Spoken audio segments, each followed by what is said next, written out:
Sometimes, life doesn't end in a dramatic crash. Sometimes it ends quietly, with a phone call, a failure, or a moment you never expected. I thought installing a new engine meant a new beginning. Instead, everything stopped. The space between what was and what will be isn't comfortable. It's quiet here. Too quiet. No engine, no wind through open windows, no familiar hum of tires on dirt or gravel. Yet the trail keeps going, even when I'm not ready. Maybe this waiting isn't punishment. Maybe the road needed time, just as much as I did. Engines break, plans change, but the journey, the real journey, is learning who you are when motion stops. When my Jeep returns, we will continue, but not as we were, only as who we've become. There's a strange space between what was and what will be, a liminal place where uncertainty lingers. My Jeep sits somewhere far away, silent, unfinished, and I'm out here searching for meaning in pine needles, clouds, and wind. Maybe this pause isn't punishment, maybe it's preparation.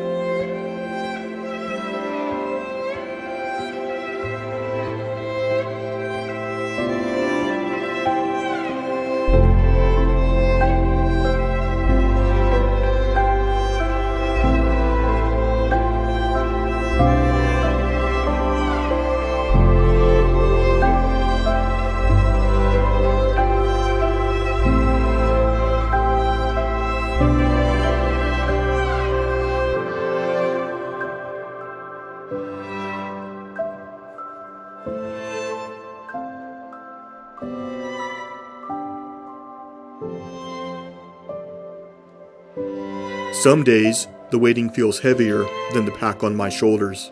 Not because I'm in a hurry, but because so much of who I am lives in motion. Now, everything feels paused. The trail keeps going, but I'm walking it differently, searching for patience, or meaning, or both. Maybe this waiting is here to teach me something I just haven't figured out yet.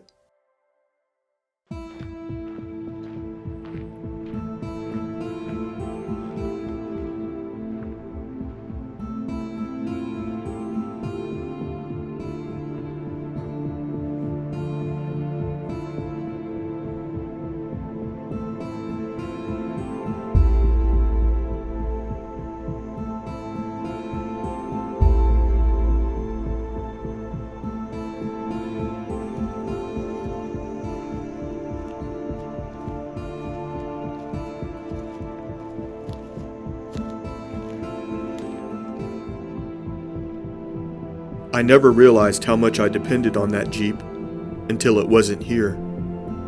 The freedom, the escape, the identity tied to four wheels and a wide open map. I'm not lost, but I'm not exactly found either. So I hike, not because I want to, but because I need to remember I still move, even when life stalls.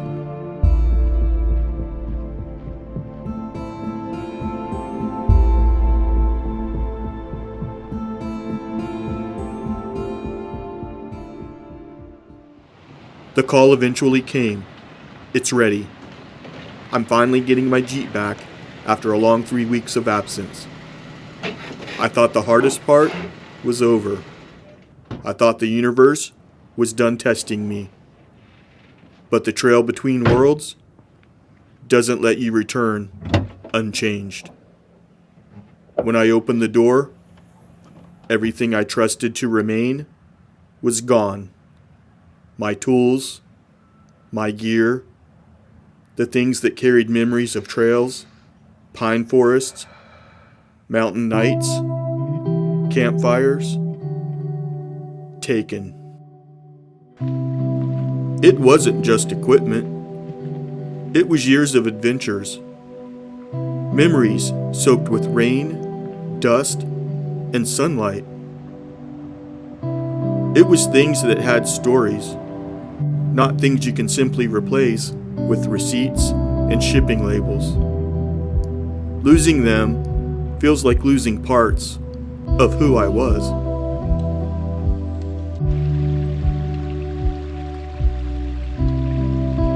I didn't expect the emptiness, not just the missing gear, but the feeling that someone walked through my memories, touched my life without permission, and left nothing behind.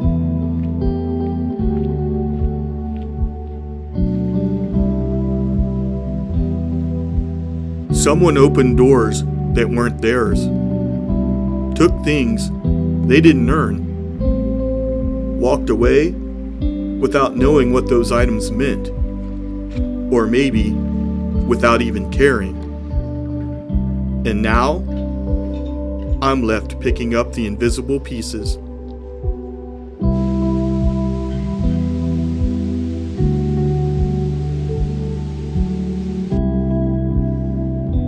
I thought I'd be angry, and I am, in moments. But what surprises me more is the sadness. Because those weren't just things. They were companions on trails, witnesses to sunsets, tools that helped me feel safe and free. Now there's just space where something meaningful used to be. There's a fire underneath all of this. Not loud, not explosive, but slow-burning anger. The kind that whispers, "That wasn't yours to take."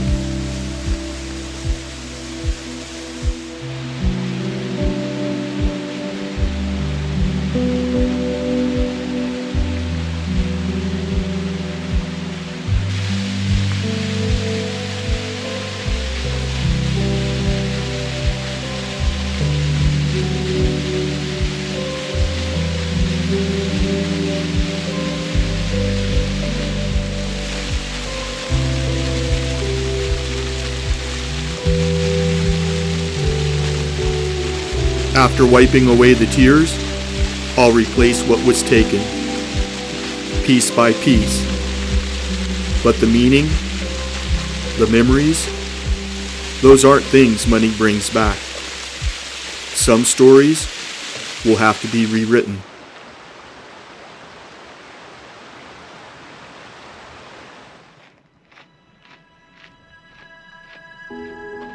When I opened the door and found everything gone, it wasn't just the missing gear that hit me. It was the energy. There's a certain feeling objects leave behind, especially when they're taken, not released. The Jeep didn't feel like mine anymore. It felt invaded, handled, changed. Some people clean their vehicles with soap and water or polish. But this wasn't dirt. This was residue from hands, from intention, from whatever energy went through the space that used to hold my memories.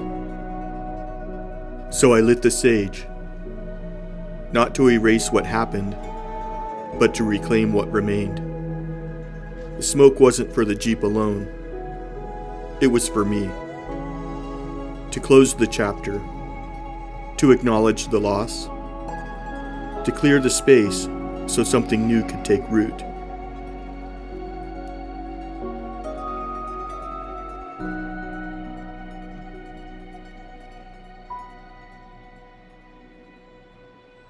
Sage doesn't fix what's broken. It doesn't return what was stolen.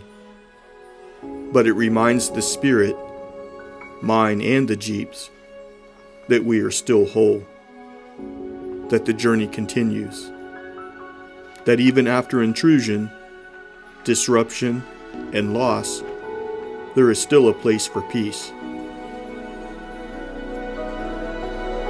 I wasn't sure the sage would work. I lit it with more doubt than belief. Then the flies showed up, suddenly, like something had been stirred. They should have been repelled by the burning sage, but instead, they were attracted to it. In old symbolism, flies mean change, transition, release. And when they left, just as quickly as they came, I knew something shifted.